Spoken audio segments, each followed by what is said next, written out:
Welcome to The Unedited Woman, where you'll hear candid conversations to improve your everyday life.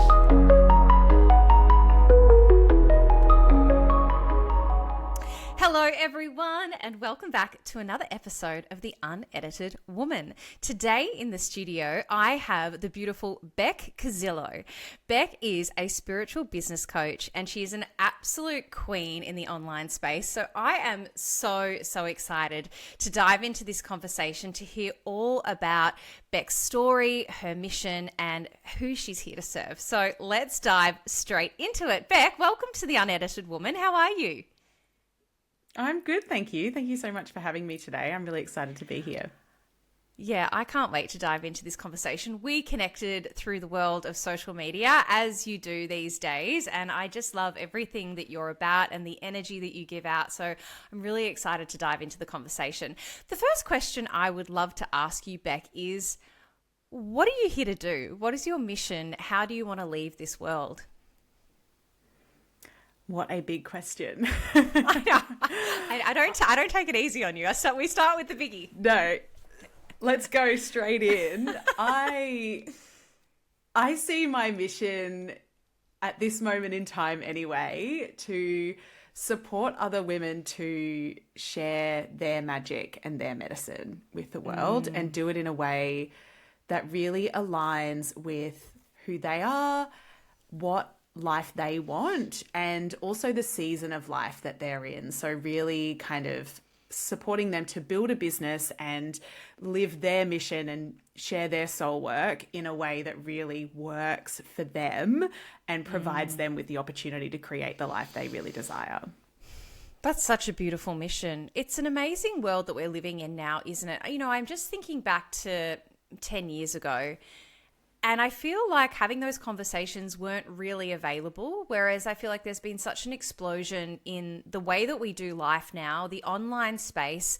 And I think that women have so many more choices now that it's so beautiful to see a lot more women step into entrepreneurship, solopreneurship, and start to build businesses that are really in alignment with their passion and their purpose, but that also support the life and the role that they choose to play, whether that is to be a mother or whether that is to be a business owner or you know, some women want to do it all, some women don't want to do it all, and there's that choice today, which I think is beautiful. I think there's more evidence out there of people doing things in all sorts of ways, which obviously then opens up almost that permission to do it in your own way. Yeah, totally. So I'd love to know, Bec, what inspired you to step into this line of work? Was there a pivotal moment or something that precipitated this decision for you to step into this space? That's a great question. For me, it was more of an unfolding, I would say. So I was very happy actually in the work that I was doing prior to running a business. So I used to work in the community sector. I was working in the space of youth advocacy, so working around supporting young people and advocating on their rights, and particularly focused on, you know, really kind of hard issues, looking at homelessness and things like that. And I really loved that work, but it was tough and I wanted a creative outlet. And so I actually studied interior design. I also started a candle business at that time, started making candles and selling my candles. And it wasn't necessarily with the intention to make it a full-time business. But once I had that taste, and then for me, my kind of business journey into coaching and business coaching was that I had these candles. I've always been spiritual. I've always been in the spiritual space. And so my candles were very much in that realm of being healing. And I was already trained as a Reiki healer. And so I then created this line of goddess candles, ran some goddess workshops, had this experience of like holding space for women in that kind of transformational space of being in circle. And that was my moment of like, oh, this work is powerful. And that's when I then explored getting into life coaching, getting into business coaching from there, because I don't know if you've had this experience, but often when women go through that whole transformation of, okay, let's do this inner work.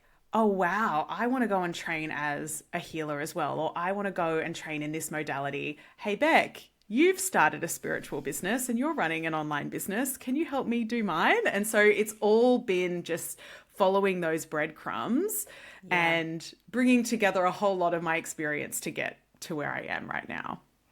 Yeah, that's exactly right. I feel like my journey's been quite similar. I started off, actually, for me, it all started off with a podcast. And then from the podcast, I had people reaching out saying, can you show me how you transformed your life? I want to transform my life. And even now, more recently, I've had people reaching out saying, I can see you built your business. Can you show me how I can build my own online business? And so I don't market myself as a business coach. I definitely am more in the transformation space, but it's so cool that I'm able to, and I'm sure the more I stay in this space and the more I grow my business, even more people are going to reach out being like, can you show me how you did this? So it is that real sense of, I so believe that once you've experienced something and you've lived it, you're able to teach it. When it's embodied, I should caveat with that. And so, yeah, there is that natural progression of being able to show people exactly what you did. I'm in recovery as well, and we have a saying there that, stick with the strength, and if you want what someone has, do what they do. So again, it's just this, it's not, I don't think that there's actually like a lot of secrecy to the recipe of life. It's just like follow the roadmap, follow the path that someone else has followed that is proven. And you should, if you apply the same level of commitment and process, then it should work out relatively the same. I don't know. What do you think? I like to think of following the excitement, so what feels exciting? Because if somebody had come to me and said, can you help me build my business? And I was like, that feels like the worst thing in the world, then I wouldn't have done it, Yeah. And for me, it was a bringing together of a whole bunch of things. Because at the same time, I'd done my interior design qualification. So I'm a qualified interior designer. And I also at the same time was running a food and travel blog, and I was also doing a bit of social media management, and I was also doing a bit of photography. And so I'd kind of been bringing all of these things together to kind of go, okay, well, actually, I do kind of know some stuff that I can share with you that's aside from all of this other stuff that I know. And then, of course, it's that own experience as well that you can bring to it. So it's like sometimes all of those puzzle pieces fall together. And now that I look back on it, I remember having conversations. So my mum's been a spiritual business owner for a long time now. She's a psychic medium. And I remember going to expos with her. Yeah, going to expos with her, and I would have people say, oh, I bet you're going to be in this space, or I predict you'll be in this space at some point. And I was like, no, I'm at uni. I'm doing my own thing. I've got my own trajectory.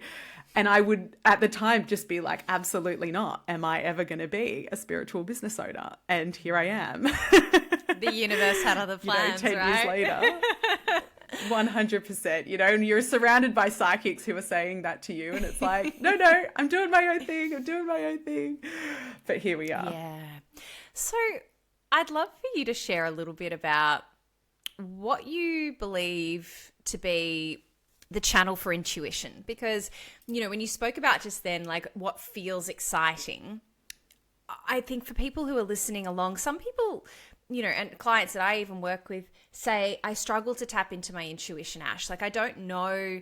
I hear you talk about intuition, but I don't actually really, because a lot of the time I think it requires a level of trust.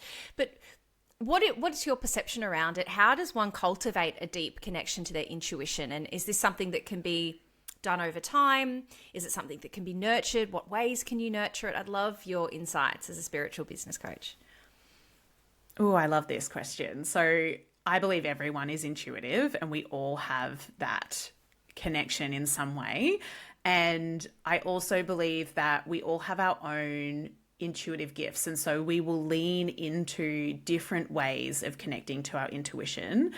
And you can kind of go into the realm of looking at, okay, so if you look at psychics, for example, we kind of associate psychics being clairvoyant. So they will see visions, and that's psychic sight, clairvoyance.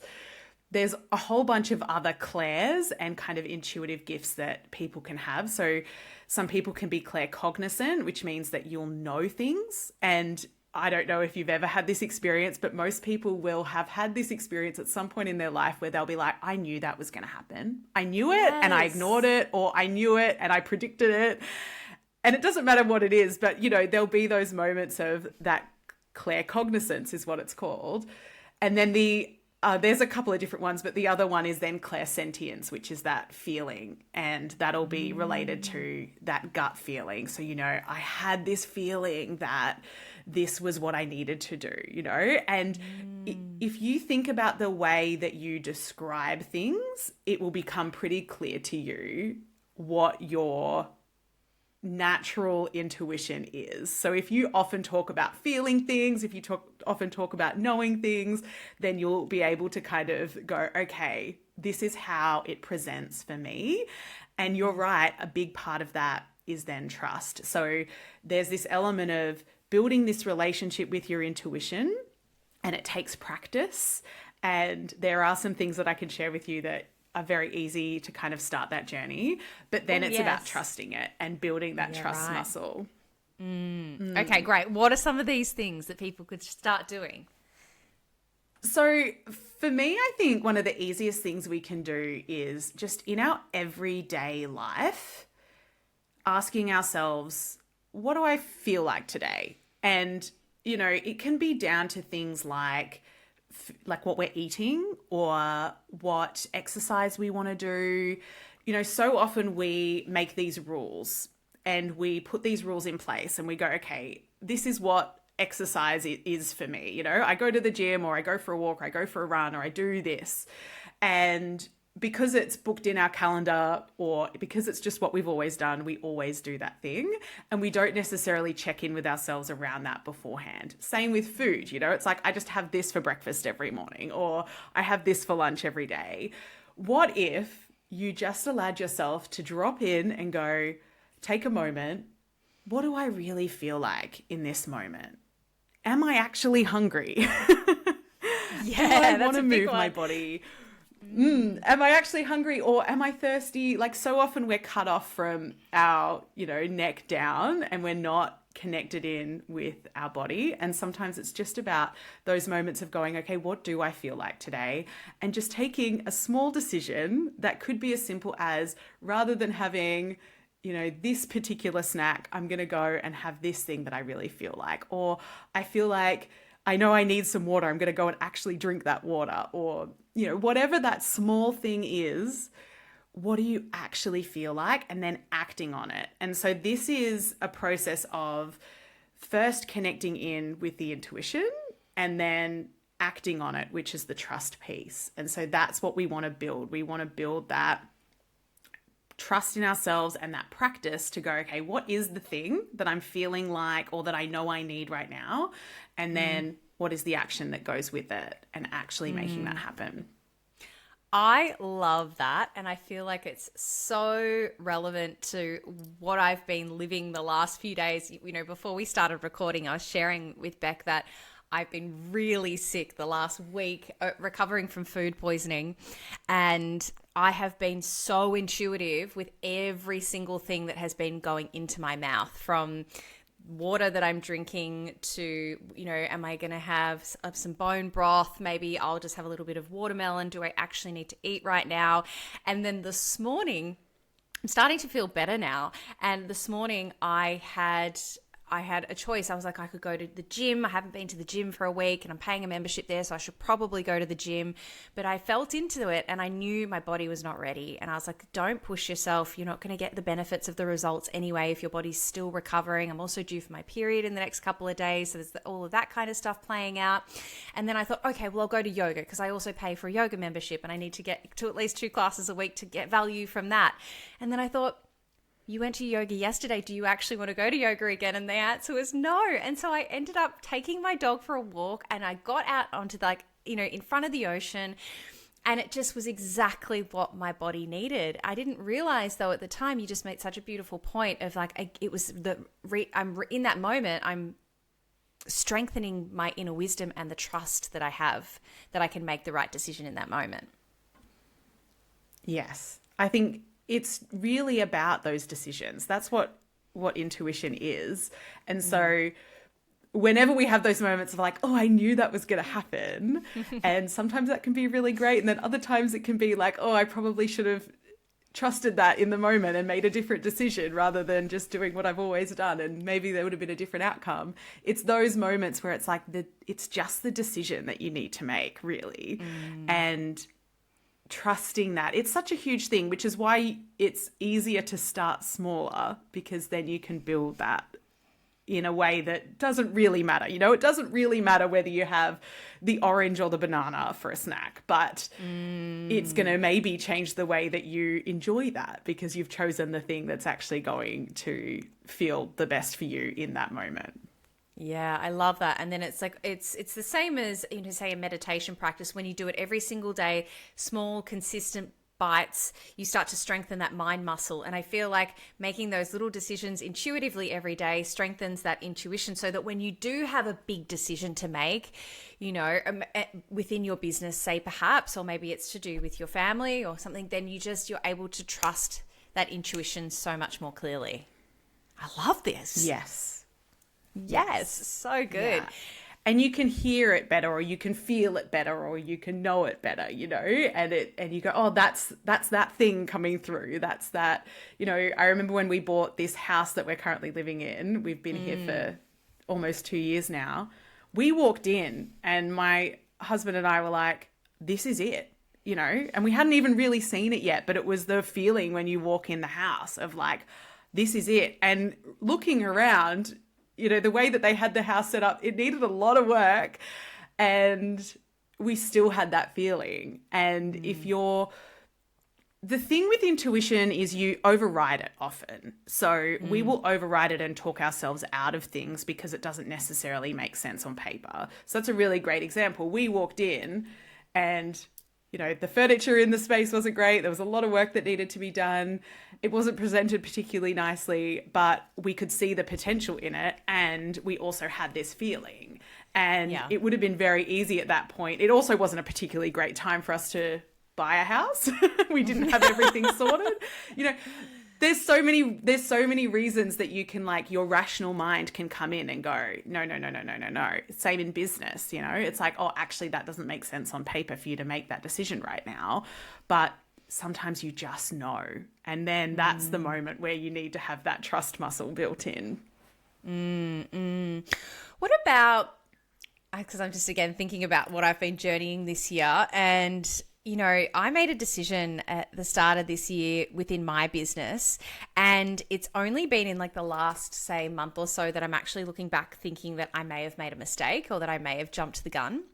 And at the time, the decision, I made it in what I felt like was quite an intuitive space. I had, received some cacao in ceremony, and then I'd done some breath work, and then I was doing journaling, and that's where this download came in, and I made a decision very quickly off the back of that. You know, I didn't sort of stop to let it, I guess, like simmer or just be digested. And so I went and made this decision, and now it's been about 6 months and I'm actually regretting it.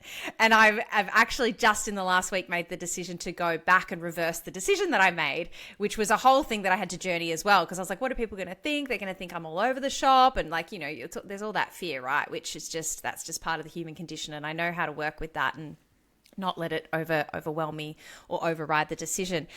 But I guess the question that I have is like in that moment, it felt like the right intuitive decision, but I can now see in hindsight, it actually wasn't the right decision. Do you think that, and I guess I'm not regretting it because I can see the lesson that I've learnt in it. And I'm wondering whether that was the universe going like, I need to teach you a lesson here. And so we're going to journey this, but then you're going to come full circle and realize that you were actually already on the right path. Yes. You've nailed it, basically. I would say what's really interesting about intuition, right, is I don't think there's ever necessarily a wrong decision in that way, because there's always going to be a lesson. So those mistakes that we make, they lead to the learning, and then we end up on the path. And I'm a really big believer that we have to go on the journey in order to get there. And there can be so many reasons why you needed that lesson. You know, it could be exactly what you shared there of actually it's the confirmation that what you were doing already was the right thing. And so you've now, sometimes it's, if you don't give yourself that permission to explore a different option, then you'll always be wondering what if. And if you hadn't have done that, then you might be in a position now being like, maybe I should have made that decision 6 months ago to do that thing. But actually that'd then delay the end result that you want anyway. So there's so many reasons why.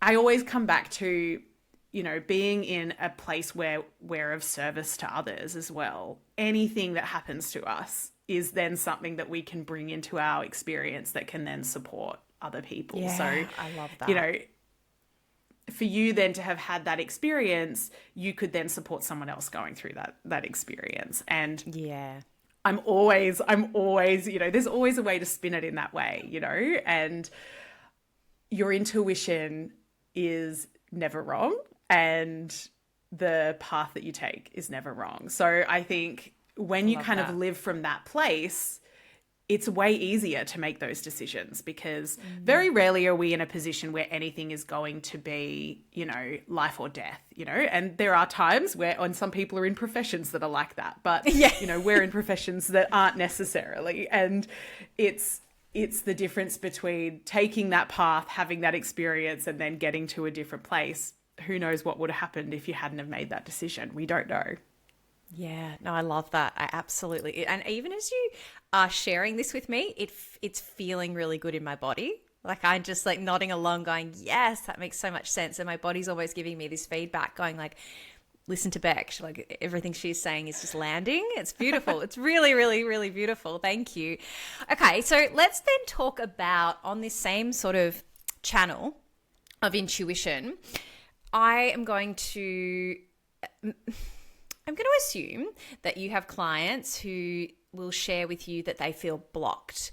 And I know a lot of the time when we talk about intuition and tapping into energy, there is this experience of having an energetic block. It's almost like for people who are listening along who are, maybe you haven't heard of this before, but you've heard of writer's block. You know, it's a similar kind of thing. It's like where you feel like you're just a bit stuck. Do you have that experience with clients or even maybe in your own experience? And how do you work through that? So yes, 100% in both. So I have clients who go through that. I've been through that. So the way that I approach stuckness in any way is the fact that, you know, we've got stuck energy, and the one thing that's not going to move that is by staying still and doing nothing about it. What we want to do is find some movement. We've got to literally shift that. And particularly if it's energetic, if we feel stuck energetically, then we need to look at doing something differently and actually moving. So that can be from, oh, I feel stuck in this moment. And so it can be something that's small. And so, you know, writer's block is a great example. Sometimes we might feel stuck creatively. And as business owners, we spend a lot of time doing creative work. And if we're sitting there staring at a blank screen, or, you know, we're sitting there trying to type out an Instagram post and it just feels like, oh, this just is not happening for me today, rather than trying to push through that stagnancy and keep going along the same path, doing the same thing, like let's move. So that can look like actually physically moving your body. So it might be going for a walk, dancing around your room, whatever you can do to kind of get that stagnancy out. Or it could look like, let's change up your environment. Let's make a change here. What does it look like just to make a small shift that's really going to actually have an impact on your energy?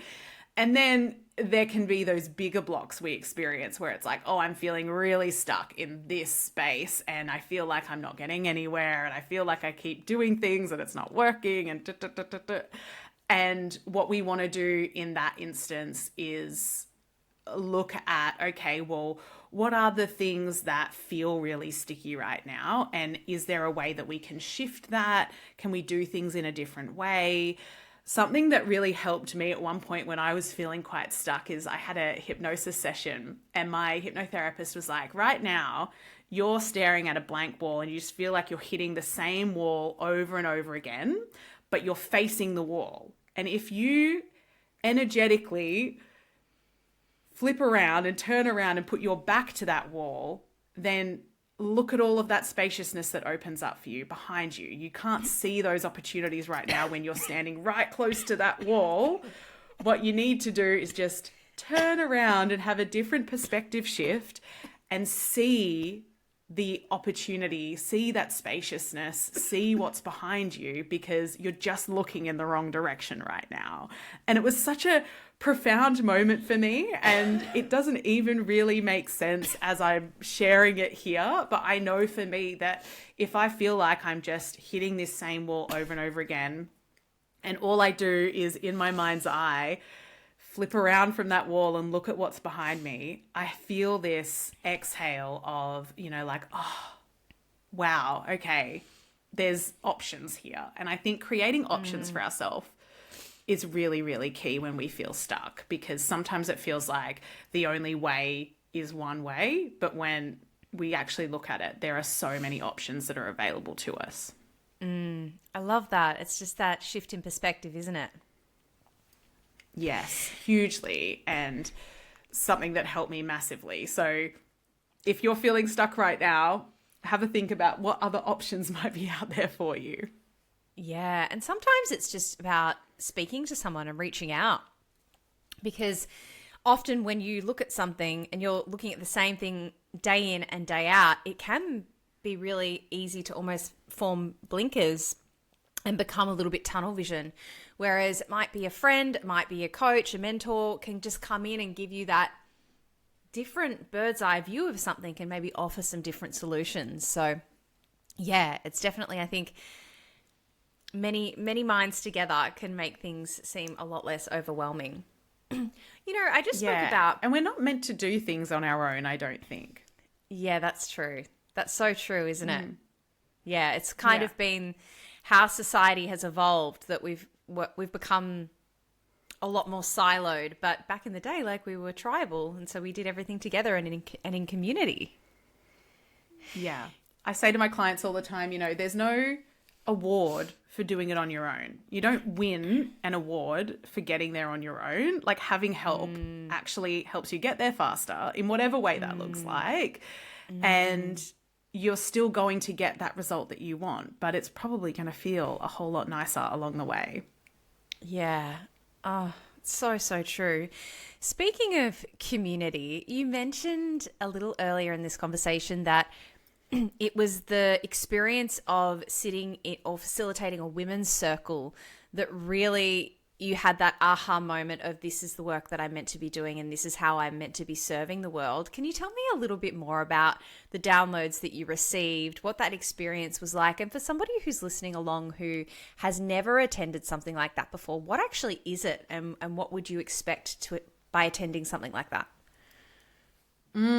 So what I love about women's circles is when you hold space in that way, you do literally sit in a circle, and the idea is that you all come to that space as equals. So rather than sitting out the front and presenting a workshop or a masterclass or something like that, you sit in a circle and you all bring something to that circle. And there can be many different types of women's circles, and the ones that I was running at that time were themed, and there was a lot of facilitation around the specific topic and what we were exploring and looking at. But the idea is that you get to sit in circle, each woman gets to share and be heard and witnessed, and then you get to hear and witness everyone else and also be witnessed yourself. And there is huge magic and healing that happens in that space, and there are lots of incredible women holding space in that way. And I've brought that into the work that I do online. And so when I started coaching, I did and still do one-on-one coaching, but I've always held space in groups, and I've always run group programs, and it's my favorite way to support people to support women, because you get that magic of not just the support from one person, but you get that support from others, and you get to be heard and witnessed and seen and held. And there's nothing to describe it that can fully describe it. It's something that I think has to be experienced. And for me, I think sometimes we think of those downloads that you get as something that's going to be this really profound moment, where it's like, oh, I just had this clarity drop in. And occasionally that does happen. It might be when you're in the shower or when you're driving, and you'll have this idea in this moment of like, oh, yes, I know this thing. But other times it's something that kind of creeps up on you, or you just know, or you just feel. And I can even feel it now when I think of those times running those circles. There was a feeling that I had inside, but it wasn't this huge big thing. It was just this moment of like, oh, I love this, and that's all it can be sometimes. It doesn't have to be this really big thing. It can just be oh wow, I really love this thing. And most people have something like that. It's about then having the courage to go and do it. Totally. And I'm exactly the same. Like I run my group program, and there's something so special about having those women together. But not only that, and I get it the same when I run my workshops, but I also immerse myself in those environments. I'm a big believer in not just being the teacher, but being the student. And so I'm actually, when I can find the time and space, I'll go and send myself off on a retreat alone so that I can be immersed in that experience and have space held for me, and vice versa. Like there is just something so beautiful, something so transformative about those spaces. And I think particularly when women are together, there is just a sense of safety that is created where you can really truly allow yourself to be seen, like all parts of you to be deeply seen, which is so special. So special. And I agree, there's definitely, as somebody who holds space for others, there's definitely a need for that to happen for you. There have to be spaces where you can be held as well. And I'm attending a women's circle this year. We've had 8 circles in a closed group. That's just been beautiful, and I've absolutely loved just going along and being that participant. And for me, I also have my own coach, and I'm in a mastermind where I get that business support as well. And having those opportunities to be the person who's held is so important as a space holder. I think it's something that we all need. 100%. So, Bec, tell me, what are some other, let's talk about maybe your daily, weekly practices that you have developed over time that have really personally transformed your life in this space? So they have changed and evolved a lot over the years. Yeah, and I'm currently in a season of life. I'm currently in a season of life with small kids. So I have 2 boys, a 5-year-old and a 2-year-old. And so my time is very limited. I work 3 days a week, and then I have 2 days with the boys. And one of those days that I work is when either my in-laws or my parents have the boys. So it's a day where I don't ever schedule anything just in case we kind of have to, move things around. But generally I get 2 to 3 days. And what I've done this year is really gotten back into a movement practice. It's something that had fallen off a little bit during, postpartum and pregnancy and things like that. And that's been the thing that's really been super powerful for me this year in terms of those practices. And the way that I do things, because I don't have a lot of time, is I stack my habits. And so I will, listen to different podcasts or different things to kind of feed my mind while I'm out on a walk or out on a run. I'll sometimes do that while I'm in the shower as well. There's some meditations that I'll often listen to in the shower, some abundance meditations that I really love. The other practice that I have been doing for years is I love a shower meditation, and I'll do that just visualizing the water literally washing away anything that I need to let go of, or, cleanse, and, any energy, any stagnant energy. I love a shower meditation. It's something that we obviously shower every day. It's so easy. It's, a moment where you can kind of really drop in. So all of my practices are very much like that. I don't really get the opportunity often to sit in ceremony on my own, doing long meditations. It's just not part of my schedule anymore. But I take these small moments and I stack these habits to make it work for me. And I find that you don't usually need a huge amount of time to create that presence and mindfulness in your day. It's really about bringing that consciously to moments. And my spiritual practice, I do pull cards and I do burn candles. I love candles. I'll burn incense, but my spiritual practice is very practical, really. And it's very grounded in what, that intuitive, what's going to feel good for me in this moment, rather than rushing around and feeling all over the shop and, being dysregulated or whatever. I try and go, okay, there's no need to rush. We can make a cup of tea. We can take that moment. It's just those small things that are really powerful, I find. That's beautiful. Thank you for sharing that, because I think that what you've shared just then is what most people would be able to relate to, is not having the time to sit down and do an hour and a half morning routine. Most people are managing most people that listen to this show are managing little humans and jobs and their own lives and health and fitness and everything else that goes into just existing in the world today. So I love that, the fact that you say just find a moment, and it's more about the conscious awareness of choosing the moment than I think it is about the length of the practice. And also that habit stacking advice is phenomenal. So amazing. Thank you so much for sharing those. You touched on the fact that, at this season in your life, you're working 3 days a week and then you've got the boys. And I'd love to know, Bec, being an online coach, I don't know what your experience has been like, but I have found that there are pockets of the internet that can be very competitive, very money focused, very hustle energy. How do you step back from that? And number one, not be kind of consumed and pulled into it. But number two, how do you self-check and regulate where you're at within all of that and be okay with what you can give and being many different roles within your life? There's definitely a push-pull, even if we take a step back, and don't involve what's going on out here on the internet, even knowing all of the things that I want to do in my life, and the goals that I have and the vision that I have, and I want to write a book and I want to do this and I want to do that. There are times for that and there are times not for that. And I'm in a season where there's a lot of give and take, and there's a lot of those decisions that happen of, actually that's not the season that I'm going to be doing all of that.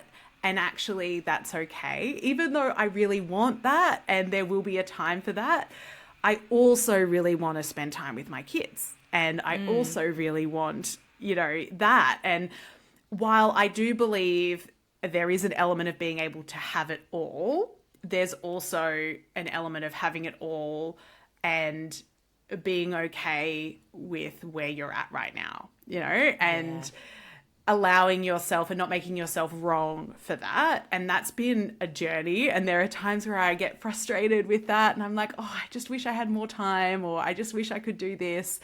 And part of it is self-coaching yourself through that and having the mindset and having the tools and having the skills to go, you know what, that's okay that that's not happening right now. And that's okay that I'm not in that season of my life yet, because I also don't want to wish away that. So there's a lot of this that's it, give and take, which, I'm sure so many people will resonate with that. And then, of course, there's that external pressure. And so when I if I ever feel, and I feel like I'm in a place right now where I don't often feel that way, which I'm very grateful for. But there's definitely been times in my business where I've looked out and been like, oh my goodness, that person's doing that and that looks amazing. And like, wouldn't it be cool if I could do that too? Or why can't I do that too? You know, that comparison that comes in.